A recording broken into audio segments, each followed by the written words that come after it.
Hello and welcome back to Tuesdays with Tom. It's a new year, and that means a whole new set of rules and regulations. So I was wondering if you could talk about some of the new laws that have gone into effect. Yeah, we'll mention a few.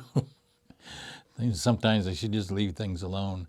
Anyway, the first one, Senate Bill 399, it says the employers, which are you guys, you cannot require your employees to attend meetings where the employer expresses their religious or political opinions. So be careful with that. It's called the California Worker Freedom from Employer Intimidation Act. Okay, we're talking about religious and political matters. I don't want to get political, but that's what it says. The next one's Senate Bill 1100, and that's where you cannot require an employee to have a driver's license unless, which is for most of your facilities, unless the driving is required as part of the job. So if they don't have to drive at all, you cannot require them to have a driver's license. Then we have AB 2499, Assembly Bill 2499. This has expanded the crime victim leave of absence. Okay, there's a lot to this bill, but just in a quick summary, the main thing is you cannot discharge or discriminate an employee who's taken the time off to appear in court or to recover from being the victim of a crime or to spend time with a family member that's been a victim of a crime. So there's a lot more to it, but that's kind of it in a nutshell.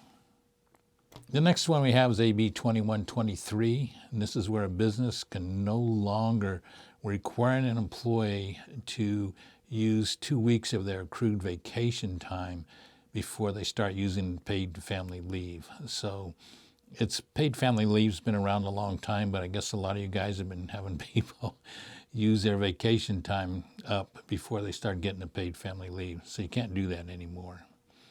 And then we have a combination of two bills, Assembly Bill 1870 and Assembly Bill 2299. It's the whistleblowers and workers' compensation. The employees need to know their rights and responsibilities when it comes to workers' compensation and whistleblowers.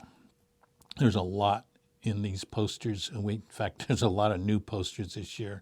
We do have those available now, so we've completely reprinted all the posters. It's always been 4 sets, but now every one of them's had changes. And then the last thing's the state minimum wage. Hopefully, if you don't know yet, that it's going up to $16.50 an hour. So for all your employees. Now this makes, for employees getting double time, which is working a double shift, is $33 an hour. Also, if you have an employee that's exempt, you got them on salary, it's $33 an hour also. And if you add the 25% on for benefits, that's $41.25 an hour. So it's gotten crazy. So you want to try and build that into your income, is to be able to give these employees more money. You don't have any choice, actually.